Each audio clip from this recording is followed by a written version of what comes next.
Assalamualaikum warahmatullahi wabarakatuh. Pada video kali ini kita akan membahas tentang pengantar teknis pemeriksaan barang. Jadi pada mata kuliah teknis pemeriksaan barang ini, sebelum UTS akan banyak didominasi dengan teori-teori atau pengetahuan-pengetahuan yang berkaitan dengan pemeriksaan barang.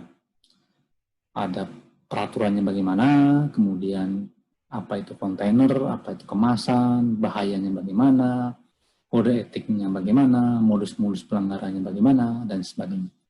Kemudian setelah UTS nanti akan banyak praktek. Seandainya di kampus, pasti setiap pertemuan akan saya ajak praktek ke kontainer ya, yang di dekat gedung F. Tapi karena pandemi, jadi mungkin nanti silahkan mencari kontainer sendiri-sendiri ya. Kalau ada gitu, kalau tidak ya isinya saja gitu ya. Nah, baik. Pada pertemuan yang pertama ini kita akan membahas tentang peraturannya. Peraturannya bagaimana bea cukai memeriksa barang atau memeriksa fisik barang impor maupun ekspor.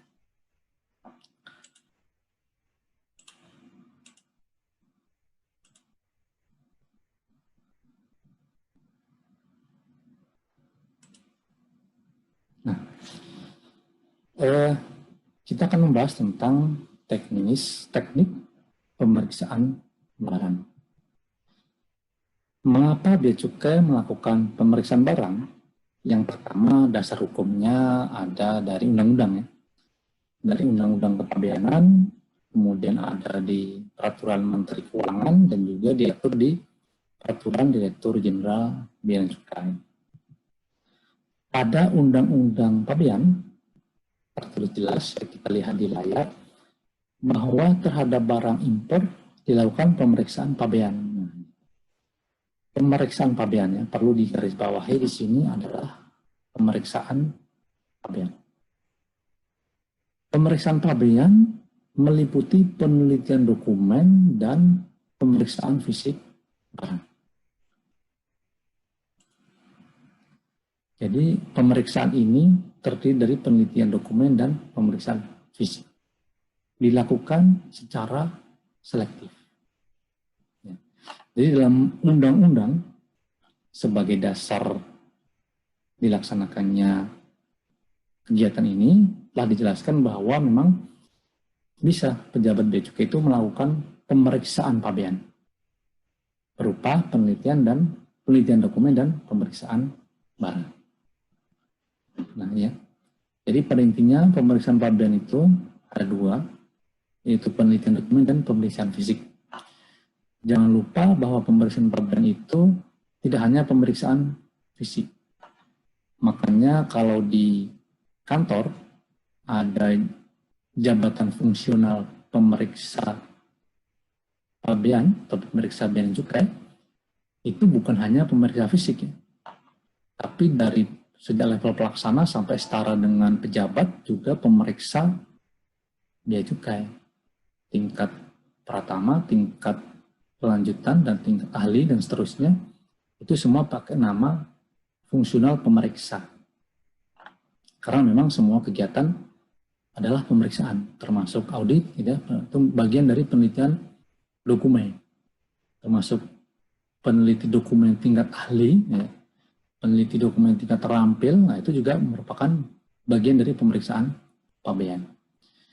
Dan di undang-undang telah dilakukan secara selektif, artinya tidak semua barang, tidak semua dokumen dilakukan pemeriksaan ini, bisa dilakukan secara selektif.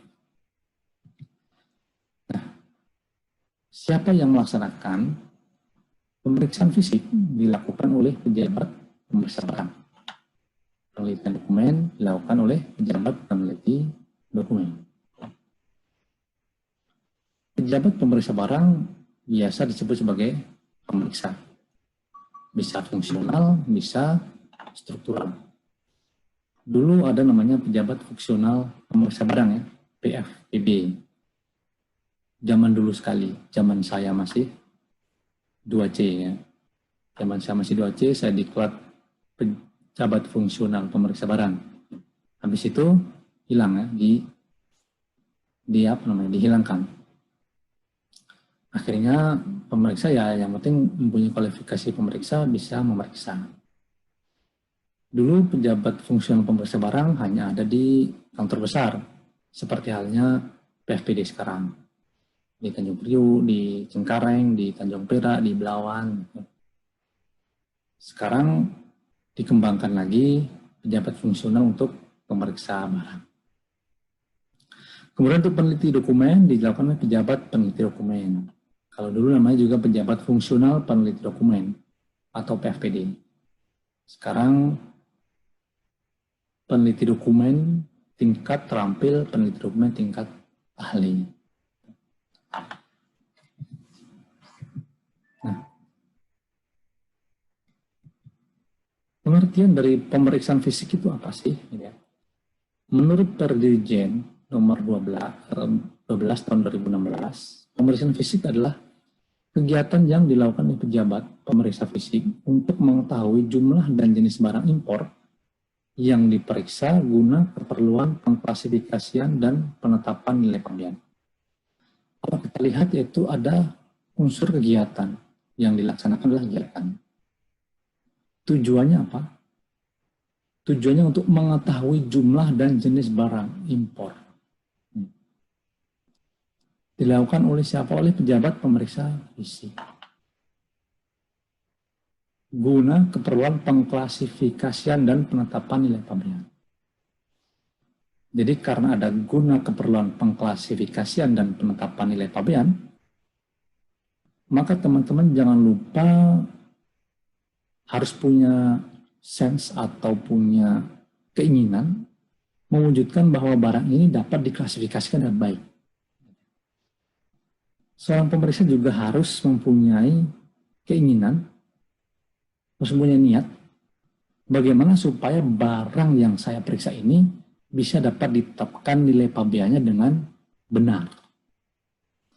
Tidak hanya menulis secara literally, basically literally, ya. Tidak hanya menulis asal, gitu ya. Karena ada tujuannya di sini, mengetahui jumlah jenis guna keperluan pengklasifikasian dan penetapan nilai pabean. Tidak bisa, katakanlah si pemeriksa, saya melihatnya meja. Dia hanya menulis meja. Nah, pengklasifikasinya bagaimana? Padahal kita tahu dan saya yakin mahasiswa di sini pasti sudah belajar ilmu identifikasi dan klasifikasi barang. Mungkin meja itu adalah furniture. Bahannya apa? Bahannya besi ataukah bahannya kayu atau bahannya plastik, nah, itu kan beda. Termasuk penetapan nilai pabean. Harganya kira-kira menggambarkan barang ini sesuai dengan nilai pabeannya bagaimana. Sebuah sofa yang mewah, tentu beda dengan sofa yang biasa. Bagaimana seorang pemeriksa bisa menggambarkan sofa ini sekaligus untuk mendapatkan penetapan nilai pabean. Nah, itulah tantangannya menjadi seorang pemeriksa fisik. Jadi tidak hanya asal menulis ya, kedapatan bubuk berwarna putih, bolak-balik itu gitu ya. Sulit juga gitu ya. Atau hanya menulis sandal jepit ya. Padahal kalau artis itu katanya ada sandal jepit yang jutaan, puluhan juta gitu ya. Tas terbuat dari plastik gitu ya. Ya, dan sebagainya. Jadi memang dari definisinya saja sudah bisa kita tahu ini untuk apa? Ini gunanya apa? Jadi kalau tahu gunanya, istilahnya start from the end. Oh, ini untuk klasifikasinya. Nah, bagaimana cara pemeriksa ini menuliskannya agar memudahkan pengklasifikasian, memudahkan penetapan nilai pabean. Itu yang tidak mudah. Kemudian ada lagi definisi yang kedua. Ini menurut Pak Ali Purwito dalam bukunya Kepabeanan dan Cukai, Pajak Lalu Lintas Barang, Konsep dan Aplikasi. Beliau mendefinisikan bahwa pemeriksaan fisik adalah tindakan yang dilakukan oleh pejabat bea cukai yang ditunjuk dan diberikan kewenangan pemeriksaan guna mendapatkan data dan penilaian terhadap dokumen dan fisik barang. Nah, ini tadi awalnya sama ya, kegiatan, tindakan sama. Dilakukan oleh pejabat bea cukai sama ya, oleh pejabat pemeriksa tadi ya, yang ditunjuk, yang diberikan kewenangan pemeriksaannya, guna, nah ini sama-sama ada kegunaannya. Kalau tadi guna pengklasifikasian dan nilai pembayaran, di sini guna mendapatkan data dan penilaian terhadap dokumen dan fisik barang. Data apa? Penilaian apa? Ya, penilaian barang yang akan diperiksa. Data tentu sangat banyak sekali ya. Data ini bisa mencakup fisiknya, ukurannya, bahannya, kualitasnya, gitu ya. Gripnya seperti apa. Nah, ini data. Data itu semua data, gitu ya.